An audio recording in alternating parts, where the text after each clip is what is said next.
तर आपण गावाकडच्या 50 बातम्या बघूयात। कराड नगर परिषद निवडणुकीमध्ये नगराध्यक्षपदाच्या शर्यतीत 4 पक्षांच्या उमेदवारांसह 5 अपक्ष उमेदवार रिंगणात आहेत। शिवसेनेकडून डावललेले रणजित पाटील यांनी अपक्ष अर्ज भरलेला आहे। त्यांच्या उमेदवारीमुळे प्रचारात रंगत आलेली आहे। त्यांना मिळणाऱ्या मतांचा फटका कुणाला बसणार याची चर्चा कराडमध्ये आहे। अकलूजमध्ये राजकीय वातावरण सध्या तापलंय। आडनाव गोरे, धंदे मात्र काळे असं म्हणत शरद पवार गटाचे महबूब शेख यांनी मंत्री जयकुमार गोरेंवर निशाणा साधला।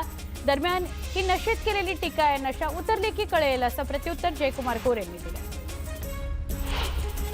मुख्यमंत्री देवेंद्र फडणवीसांनी उरणच्या नगराध्यक्षपदाच्या भाजप उमेदवार शोभा कुळीशहा यांच्या प्रचाराकरता आयोजित केलेल्या सभेला फोनवरून संबोधित केलं। सगळ्या उमेदवारांना प्रचंड मतांनी विजयी करा असं आवाहन मुख्यमंत्री देवेंद्र फडणवीस यांनी मतदारांना केलं।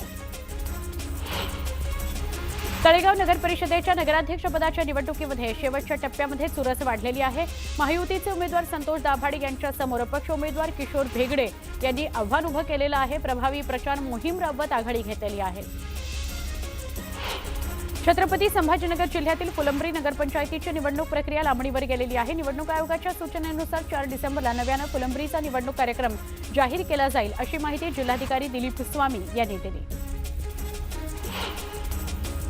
विरोधकांचे आक्षेप आणि नागरिकांच्या नाराजीनंतर केंद्रीय निवडणूक आयोगानं मतदार यादी फेरतपासणी प्रक्रियेला 7 दिवसांची मुदतवाढ दिली आहे। त्यानुसार आता मतदारांना 11 डिसेंबरपर्यंत मतदार यादीमध्ये नाव नोंदणी व दुरुस्ती करता येणार आहे।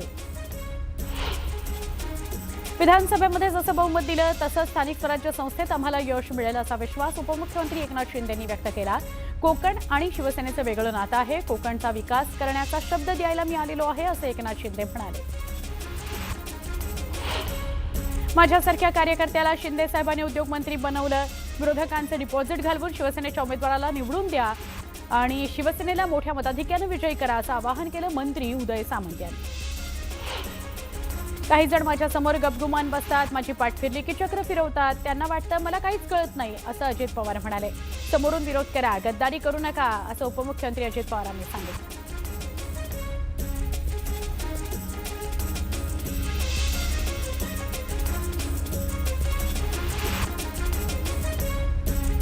बारामती इथली बातमी आहे। बारामती इथल्या प्रचार सभेमध्ये अजित पवारांचं भाषण सुरू असताना मागून प्रचाराची रिक्षा केली। त्यावरून तू थांब रे जरा, हा नवटंकी करतोय, काही फक्त दिखावा करतात, काही कामं करून दाखवतात, फक्त आवाज कसा मी काम करत नाही याचा आवाज कसा होईल तेच पाहतात असा टोला त्यांनी विरोधकांना लगावला।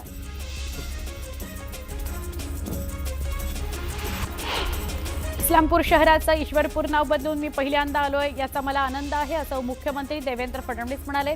ईश्वरपूरची सत्ता द्या, सांगली जिल्ह्यात सर्वत्र विकास करू असं आश्वासन मुख्यमंत्री देवेंद्र फडणवीस यांनी दिलं।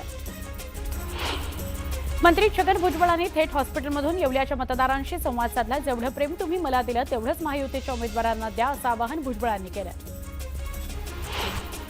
अमरावतीमधील वरुड नगर परिषद निवडणुकीच्या प्रचारामध्ये माजी खासदार नवनीत राणा यांनी रोड शो काढला। शहरातील मुख्य मार्गावरून काढण्यात आलेल्या रोड शोला नागरिकांनी उत्स्फूर्त प्रतिसाद दिला।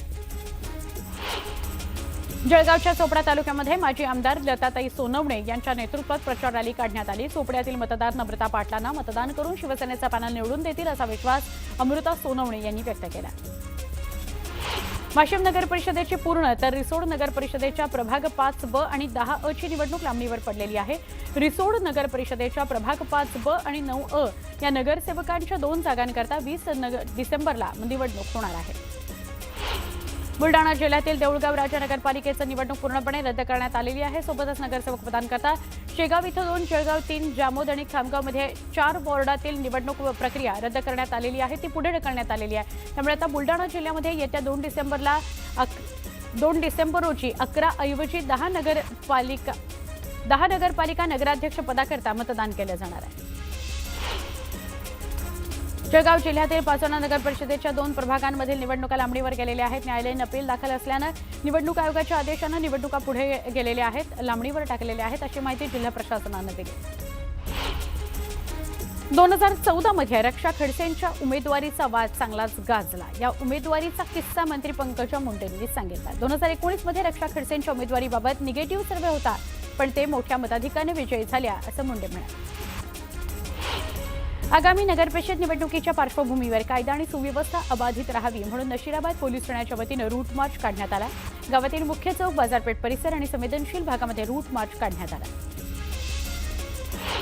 मुंबई महानगरपालिकेच्या आगामी निवडणुकीच्या कामाकरता प्रशासनानं सामुदायिक आरोग्य स्वयंसेविका आणि आशा सेविकांची बूथ स्तर अधिकारी म्हणून नियुक्ती केलेली आहे। पण मुंबई महापालिकेनं सर्वोच्च न्यायालयामध्ये दिलेल्या प्रतिज्ञापत्रानुसार सीएचव्ही आणि आशा सेविका नगरपालिकेच्या कर्मचारी नाहीत, त्यामुळे त्यांना निवडणुकीचं काम बंधनकारक नाही असा पवित्रा घेत मुंबईतील 4500 सेविकांनी बूथ स्तर अधिकारी म्हणून काम करायला थेट नकार दिलेला आहे। आमदार महेंद्र थोरवेंनी सुनील तटकरेंवर जोरदार हल्लाबोल केला। महेंद्र थोरवेंनी सुनील तटकरेंचा एकेरी उल्लेख केला, जहरी टीका केली। 15 वर्ष सत्तेत असताना कर्जचा विकास दिसला नाही का असा सवाल थोरवेंनी केला। दौंड नगरपरिषद निवडणूक प्रचाराच्या वेगवेगळ्या झालेल्या सांगता सभेमध्ये दौंडचे भाजप आमदार राहुल कुल आणि उपमुख्यमंत्री अजित पवार यांच्यामध्ये पुणे जिल्ह्याच्या पालकमंत्री पदावरून चांगलीच जुंपलेली आहे। माझ्या ओळखीचा पुणे जिल्ह्याचा पालकमंत्री आहे, मी त्यालाही सांगेन इथं मदत करायची, इथे मदत करायची असं मिश्किल वक्तव्य केल्यानं दौंडचे भाजप आमदार राहुल कुल यांनी अजित पवार यांना प्रत्युत्तर दिलं। शिवप्रतिष्ठानचे भिडे गुरुजी आणि मुख्यमंत्री देवेंद्र फडणवीस यांनी एकत्र हवाई प्रवास केला। कोल्हापूर जिल्ह्यातील चंदगड ते कराड असा विमान प्रवास या दोघांनी एकत्र केला। उपनगरीय रेल्वेचे वेळापत्रक दिवसेंदिवस बिघडतच चाललेले आहे। अनेक वर्षांपासून मध्य रेल्वेचं वेळापत्रक तर बिघडलेलंच होतं, त्याची बोंबच होती, पण त्या पटपट पश्चिम रेल्वेचा फक्तशीरपणा कोलमडलेला आहे। चर्चगेटहून बोरिवली, विरार आणि डहाणूकडे जाणाऱ्या लोकल ट्रेनचा रिटर्न प्रवास विलंबाचा झालेला आहे। या गाड्या 10 ते 15 मिनिटं उशिराने चर्चगेट स्थानकात परत येतात। नवी मुंबई आंतरराष्ट्रीय विमानतळावर सुरक्षा तपासणी, बोर्डिंग प्रक्रिया आणि बॅगेज क्लेम आदी यंत्रणांची तपासणी करण्याकरता घेण्यात आलेली इंटिग्रेटेड पॅसेंजर ट्रायल यशस्वी झालेली आहे। ही चाचणी यशस्वी झाल्यामुळे विमानतळावरून येत्या 25 डिसेंबरला होणाऱ्या उड्डाणाचे काउंटडाऊन सुरू झालेलं आहे।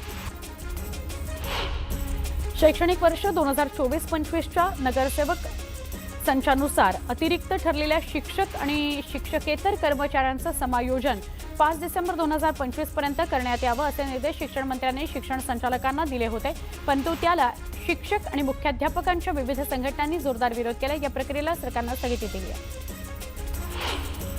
गेल्या आठवड्याच्या तुलनेमध्ये घाऊक फळबाजारामध्ये फळभाज्यांची आवक वाढली आहे। मटार, बटाटा, टोमॅटो, फ्लॉवर घेवड्याच्या दरामध्ये गेल्या आठवड्याच्या तुलनेमध्ये 10 ते 12% घट झालेली आहे। यावेळी मागणी वाढल्यानं ढोबळी मिरचीच्या दरात 10% वाढ झाली। अन्न फळभाज्यांचे दर स्थिर असल्याची माहिती व्यापाऱ्यांनी दिली आहे। मुंबईतील वाढत्या प्रदूषणाचा गंभीर प्रश्न कायम आहे। रविवारी शहर आणि उपनगरामधील अनेक भागांमध्ये हवेचा गुणवत्ता निर्देशांक 170 ते 272 अंकांच्या चिंताजनक पातळीवर नोंदवला गेला। शहराची हवा अजूनही मुंबईकरांच्या आरोग्याकरता घातक असल्याचा निष्कर्ष हवामान विभागानं काढला आहे। नवी मुंबईच्या सानपाडा इथल्या वाहतूक कोंडीत लवकरच ती फुटेल अशी शक्यता आहे। पाम बीच लगत असलेल्या मोराज सर्कल इथल्या भुयारी मार्गाला मुंबई उच्च न्यायालयानं परवानगी दिलेली आहे। पालिकेमार्फत लवकरच हे काम हाती घेण्यात येणार आहे। झोपडपट्टी मुक्त मुंबईचं उद्दिष्ट गाठण्याकरता झोपडपट्टी पुनर्वसन प्रकल्पांना चालना देण्याकरता झोपडपट्ट्यांचाही समूह पुनर्विकास करण्याचा निर्णय सरकारनं घेतलेला आहे। त्यानुसार 50 एकर किंवा त्यापेक्षा अधिक जागेवरील झोपड्यांचा, इमारतींचा, चाळींचा समूह पुनर्विकास केला जाणार आहे। झोपू प्राधिकरणानं 5 जागांचा शोध सुरू केलेला आहे आणि त्यापैकी एक मानखुर्दमधील जागा निश्चित झालेली आहे। नोव्हेंबरमध्ये मुंबईत 12,000हून अधिक घरांची विक्री झाली असून राज्य सरकारला यातून मुद्रांक शुल्कापोटी 1043 कोटी रुपये महसूल मिळालेला आहे। ऑक्टोबरमध्ये 11,000हून अधिक तर नोव्हेंबरमध्ये 12,000हून अधिक घरांची विक्री झाली। ऑक्टोबरच्या तुलनेमध्ये नोव्हेंबरमध्ये घरांच्या विक्रीत काहीशी वाढ झाली आहे। शहापूरमधील गजबजलेल्या खर्डी बाजारपेठेमध्ये भंगार चोरांनी धारधार शस्त्रानं योगेश भोईर या तरुणावर जीवघेणा हल्ला केला। या हल्ल्यामध्ये तरुण गंभीर जखमी झालेला आहे। हल्लेखोर पसार झालेला आहे। खर्डी पोलिसांनी गुन्हा दाखल केला आहे। हल्लेखोरांचा शोध सुरू आहे। नागपूरमधल्या वर्धमान नगर शिवाजीनगर रस्त्यावरच्या माहेश्वरी अपार्टमेंटमधील फोम गोदामाला रविवारी रात्री भीषण आग लागली। या आगीमध्ये संपूर्ण गोदाम जळून खाक झालं। अग्निशमन दल उशिरा पोहोचल्यानं 2 तासांनी आगीवर नियंत्रण मिळवण्यात आलं। वर्ध्यामध्ये वाहन तपासणीमध्ये 2,64,000 आढळून आलेले आहेत। सोन्याचा आणि चांदीचा ऐवज ताब्यात घेण्यात आलेला आहे। नगर परिषद निवडणुकीच्या पार्श्वभूमीवर ही कारवाई करण्यात आली।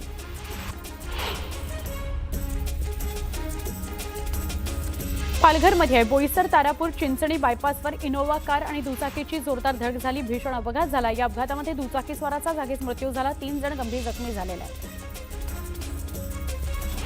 मावळ तालुक्यातील श्री क्षेत्र घोरावळेश्वर या डोंगर पायथ्याशी अभिनेते जॅकी श्रॉफ यांच्या उपस्थितीत 1000 रोपांचं वृक्षारोपण करण्यात येणार आहे. जेके फाउंडेशन आणि श्री क्षेत्र घोरावळेश्वर या विकास प्रतिष्ठानच्या संयुक्त विद्यमानं वृक्षारोपणाचा उपक्रम राबवला जातो आहे.